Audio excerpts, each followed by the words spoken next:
Hola, ¿qué tal?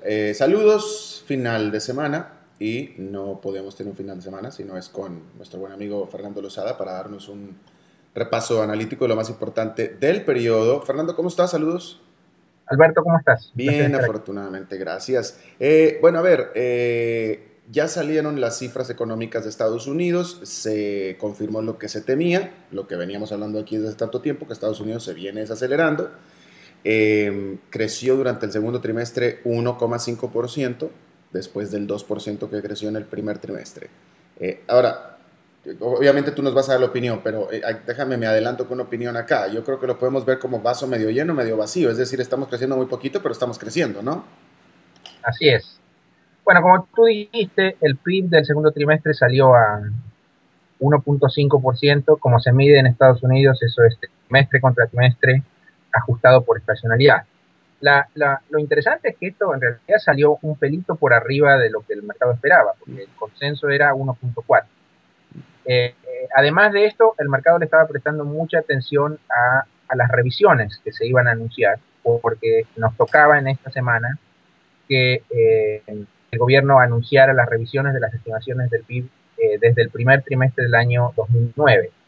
Entonces mucha gente decía, bueno, quizás las cosas no fueron peor de lo que nosotros creíamos, pero afortunadamente no hubo ningún viernes 13, no hubo ninguna sorpresa negativa. Las revisiones en realidad arrojaron un aumento marginal para todo el periodo. En promedio la economía creció, si mal no recuerdo, 1,49%, 1,49%, y ¿Cuándo? el número original era 1,47%. Y 1,40. Desde, en promedio, desde el año 2009 hasta el segundo trimestre de este año. Ya. Entonces, como tú decías, la lectura de los números, una suerte de historia estilizada que nos cuentan estas cifras, es que la economía crece, pero obviamente crece poco. En términos relativos, la situación es mejor que en Europa, porque esta economía crece y en Europa se contrae. Pero estas tasas de crecimiento está muy claro que no alcanzan para mantener el nivel de empleo en la economía norteamericana. La tasa de desempleo no ha caído más simplemente porque, tal como lo hablamos contigo muchas veces aquí, lo que se llama la tasa de participación, es decir, la gente que busca trabajo, se ha ido retirando paulatinamente del mercado. Es decir, ya no está buscando activamente trabajo. Pero esto es un fenómeno que no puede seguir para siempre. Así que en algún momento, si esta economía no comienza a crecer a un ritmo más rápido, el mercado de trabajo va a mostrar también un deterioro. Am, eh, Pregunta un poquito paralela, si tú quieres. ¿Estados Unidos sería de las economías grandes la única que está creciendo? O mejor dicho, ¿cómo se compara con Alemania? Pero Alemania también está creciendo, ¿no es cierto? Alemania también está creciendo, Estados Unidos está creciendo a una tasa un poco más rápida. Dentro de las economías del G7 son pocas las que están creciendo. Alemania, Estados Unidos y ya estamos. En el mundo emergente, e incluso aquellas economías que ya son un poco más que emergentes, ahí sí el crecimiento es un poco más vigoroso, porque por ejemplo China sigue creciendo, si bien no a tasas descomunales, a las tasas descomunales de hace 2 años, todavía sigue creciendo a tasas que nosotros creemos que para hacia fin de año y para todo el año van a estar entre 7 y 8%. Pero entre lo que tradicionalmente llamamos economías desarrolladas, probablemente Estados Unidos sea a la que le va, me resisto a decir a la que le va mejor, a la que va menos mal. Menos mal. Ahora, Eh, mira, aquí lo importante es, estos números ya ocurrieron, ahora hay que mirar hacia adelante. Entonces hay que preguntarse qué podría ocurrir durante el segundo trimestre durante la segunda mitad del año. Ujú. Yo te diría, durante el tercer trimestre, durante el trimestre que estamos viviendo, yo diría que hay factores que podrían beneficiar y otros que no. Yo creo que debería haber una recuperación, por lo menos marginal, del consumo, fundamentalmente porque los precios de los combustibles están más bajos en promedio hoy en día que a principio de año. Y esto tiene un impacto directo sobre el ingreso disponible. Cuanto más bajos son las tasas de los precios de la gasolina, la gente tiene más dinero para gastar en otras cosas. Y eso usualmente se refleja en una recuperación del consumo. Por otra parte, hay algunos factores negativos que podrían hacer esto. Por ejemplo, el nivel de empleo, como ya hablamos, está flojito. El impacto de la sequía sobre la producción agrícola seguramente también va a tener un peso sobre la producción agregada. Nosotros tenemos una proyección de crecimiento para la segunda mitad del año de un poco más de 2%. es decir, pensamos que las cosas van a ir un poquito mejor que durante la primera mitad del año, pero los riesgos del pronóstico yo te diría son a la baja, es decir, nosotros pensamos que el número va a ser más o menos 2.2, 2.3, pero si yo te dijera, bueno, el riesgo es de que crezcamos un poco más o un poco menos, yo te diría que seguramente es que crezcamos un poco menos. Definitivamente el número va a ser positivo. Los riesgos de que haya una recesión son mínimos. Pero es un número que va a seguir siendo relativamente bajo. Una cosa que me gusta mucho de entrevistarte es que tú ya me lees las preguntas con la mirada. Ya, ya ha sido mucho, ya llevamos mucho tiempo. Exactamente. Bueno. Mira, un detalle interesante además, casi anecdótico, del número del tercer trimestre del año, el número del PIB. El que estamos esperando. Exacto, el número que va a salir. Es la primera estimación, porque tú sabes que hacen varios anuncios, lo van revisando, lo van refinando, pero la primera estimación más gruesa sale, yo creo que una semana o 10 días antes de la elección presidencial. Así que si la cifra es muy mala, esto podría tener un impacto sobre el resultado electoral. Y este es un detalle que yo diría no es menor. Por supuesto, lo que va a ser muy importante también es cómo está el mercado laboral en ese momento, porque si la tasa de desempleo enfila hacia arriba, las chances del presidente Obama se van a complicar. Bueno, pero ¿qué tanto se va a mover la tasa de desempleo de aquí entonces? Mira, yo creo que no mucho, pero no sería sorprendente que si se mueva hacia arriba. Ya estamos por arriba del 8%. Si nos acercamos a una cifra de 2 dígitos, la cosa cambia. Claro. Ahora, dime una cosa, así como me lees la mirada y la mente a mí, yo sé que también se la lees a Ben Bernanke, y ahora después de estos números, ahora ya se reúnen ya próximamente, ¿no es cierto? Se reúnen, bueno, esta semana hay reunión, correcto. Exactamente. Yo diría que el último mensaje casi telegrafiado del señor Bernanke cuando estuvo en el Congreso la semana anterior sugirió que la Reserva Federal está ciertamente muy preocupada por estos números de actividad económica flojos, pero que todavía no estamos en el umbral del QE3. Yo creo que todavía necesitamos un mes más o 2 meses más de números flojos antes de que la Reserva Federal haga algo. Yeah. Así que la impresión que nosotros tenemos es que el tono de los comunicados va a seguir siendo muy moderado, pero que en términos de acciones de política todavía no estamos ahí, todavía falta un poco más. Ya. ¿Por qué no nos describes el último capítulo de la Culebrón europeo? Bueno, el último capítulo ha sido bastante prometedor, porque los mercados... Espérate para la próxima semana. Espérate para la próxima semana. Mira, te decía, los mercados tuvieron algo así como que vieron una luz de esperanza, porque hubo declaraciones del presidente del Banco Central Europeo, el señor Mario Draghi, quien dijo que, y te estoy prácticamente reproduciendo lo que me acuerdo de las palabras textuales de él, dijo que las autoridades europeas van a hacer todo lo que esté a su alcance para garantizar la supervivencia del euro. Estos comentarios fueron realizados en momentos cuando los rendimientos de los bonos de los gobiernos de España e Italia estaban subiendo a niveles que hacen que la deuda pública en ambos casos se torne casi insostenible. Así que yo te diría, lo interesante fue que Draghi dijo que la intervención del Banco Central se justificaría porque si los niveles de riesgo país aumentan tanto, entonces llega un momento en que impiden el mecanismo de transmisión de la política monetaria dentro de la unión monetaria. Entonces, ese es el momento en el que el Banco Central tiene que entrar y hacer algo.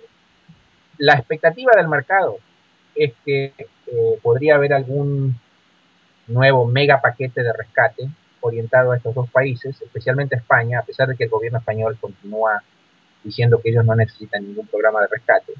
Pero yo creo que la clave es que esto debería incluir alguna forma de compra de deuda pública por parte del Banco Central Europeo. Todavía no hay nada confirmado. Las palabras de Draghi fueron prometedoras, sin embargo, como ha ocurrido en los últimos meses, al mismo tiempo el Bundesbank dijo que ellos continúan oponiéndose a darle una licencia bancaria al mecanismo de estabilización europeo, lo que se llama el ESM, que sería un paso necesario para proveer financiamiento directo a los europeos. Y eso es importante porque el que tiene la plata es el Bundesbank.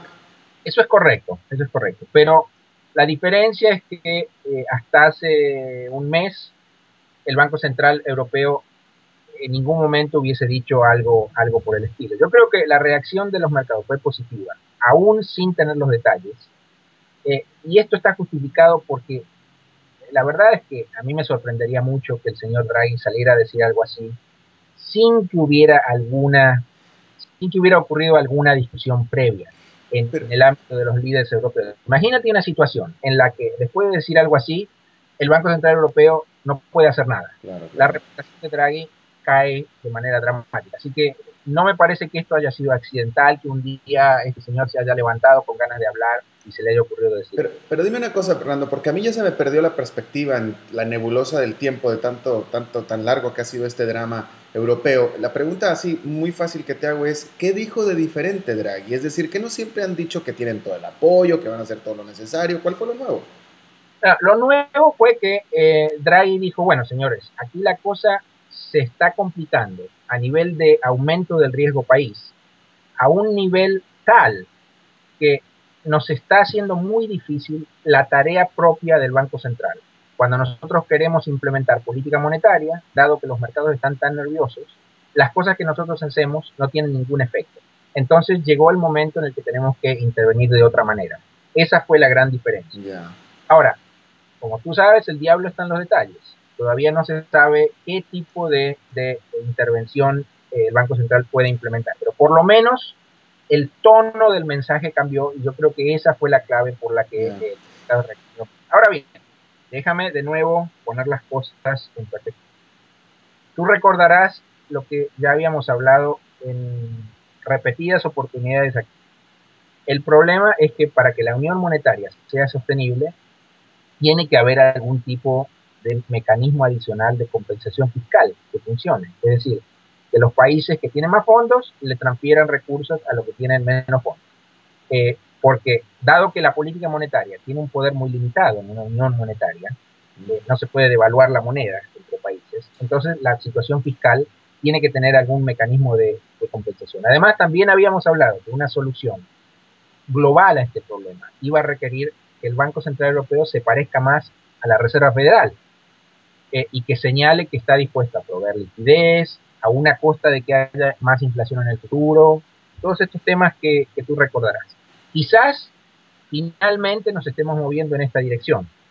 Y esto yo creo que es lo que hay que rescatar. Esto yo creo que es la lectura que uno debería hacer de lo que dijo Draghi, porque por ahí el Banco Central Europeo finalmente se está moviendo a una situación mucho más parecida a lo que ha hecho el señor Bernanke que a la que a ellos habían implementado hasta ahora.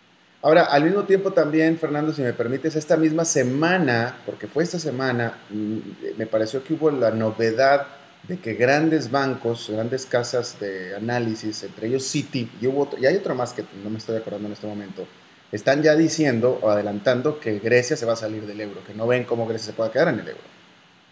Bueno, eso no es nuevo. No, de nuevo, no hay nada confirmado, pero Grecia siempre ha estado en la cresta de la ola entre los países que están bajo más presión. Y lo importante es que, por ejemplo, esta misma semana comenzaron los diálogos entre el nuevo gobierno griego y lo que se llama la Troika. La Troika es la Unión Europea, el Banco Central Europeo y el Fondo Monetario Internacional. Y la realidad es que cuando uno mira las metas establecidas, las metas macroeconómicas establecidas en el programa de ajuste al que Grecia se comprometió a principios de año, se han volado todas las metas hasta ahora.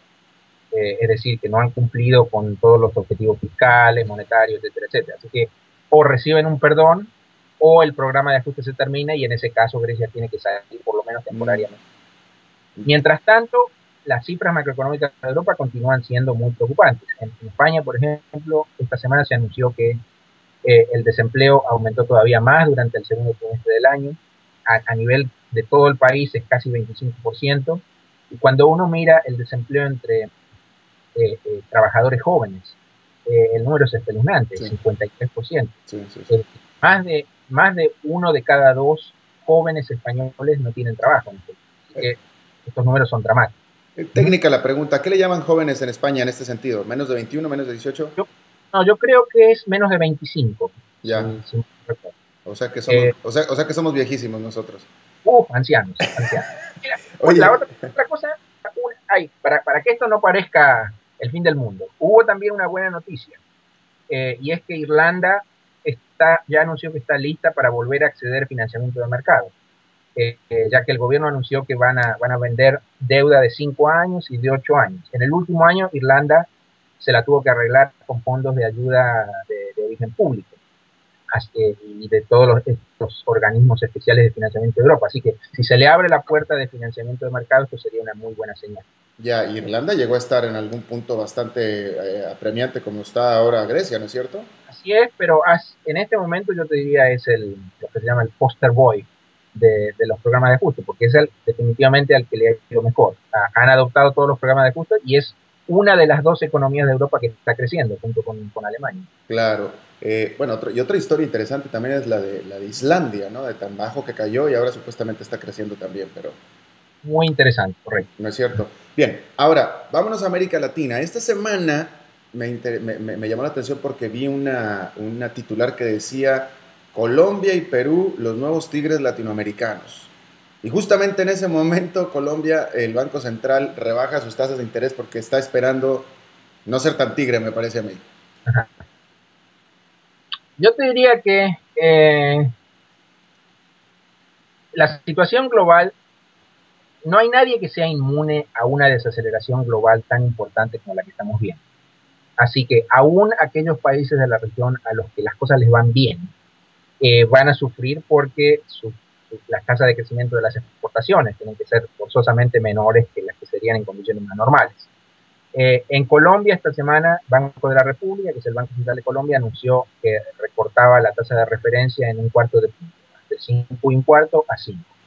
El consenso del mercado es que no iban a haber cambios, pero incluso algunos directores del Banco Central empujaban un recorte mayor, querían cortar medio punto en lugar de un cuarto de punto. La economía se está enfriando un poquito por esto que te decía de que la demanda externa es débil, y además la inflación está ya muy cerca de la meta de mediano plazo, que es 3%, así que, y además de esto, la tasa de cambio está bastante apreciada, así que para Banco de la República yo creo que era bastante obvio que tenían que actuar. Nosotros personalmente, particularmente esperábamos que sí cortaran. Y yo creo que además esto no se termina aquí. Seguramente van a cortar más de aquí a fin de año. De todas maneras, yo también te diría que países como Colombia, Perú, Chile, seguramente van a crecer un poco menos de lo que mucha gente esperaba a principios de año, pero a estos países las cosas les van a ir relativamente bien. Colombia a principios de año se esperaba que creciera más del 5%, yo creo que al final de todo este problema va a terminar creciendo este año un poco más del 4%. En un contexto internacional tan complicado, estos números no son absolutamente malos. El caso de Perú es todavía más extremo. Perú está creciendo a casi el 6% por año, a tasa anualizada. Yo creo que a fin de año el número quizás sea un poquito más bajo, pero no va a ser mucho menos de 5,5%. Es decir, que en un contexto difícil, a estas economías las cosas les van a ir bien. Y hay un hilo conductor, hay un común denominador en estos tres casos, que a mí siempre me gusta destacar, que es que en estos tres casos ha habido una historia de booms de inversión que ya llevan más de una década. Y cuando esto ocurre, hay un montón de cosas muy lindas que ocurren como consecuencia. La capacidad de crecimiento potencial de estas economías se mueve hacia arriba, las tasas de inflación promedio se mueven hacia abajo, las tasas de desempleo se mueven hacia abajo, y se van abriendo nuevas oportunidades de inversión, sobre todo en infraestructura, que son fuentes de crecimiento doméstico que antes no estaban. Así que cuando uno habla de estos tres países, yo creo que es muy difícil no ser optimista acerca del futuro. Ah, qué interesante. Por el lado de la inflación, a mí la semana pasada te manifesté que me preocupaba mucho la inflación en los precios de las materias primas, de los granos, del maíz, del trigo, por razón de las sequías. Me pareció que tú no estabas muy preocupado. Yo sigo siendo preocupado, pero yo no soy el experto aquí, yo porque como tortillas, pero ¿sigues viendo no problema en ese sentido? Yo creo que desde el punto de vista estructural esto no es un problema. Esto es un shock del lado de la oferta que necesariamente va a ser temporario, porque obviamente uno no puede esperar que tengamos sequía durante el resto de nuestras vidas. Bueno, depende a quién le preguntes, vamos a hablar con Al Gore. No, Mira, te intentaba decirte es que sí podría ser posible que tengamos unos pocos meses, quizá un semestre, de inflación un poco más alta por este problema de precios de los granos.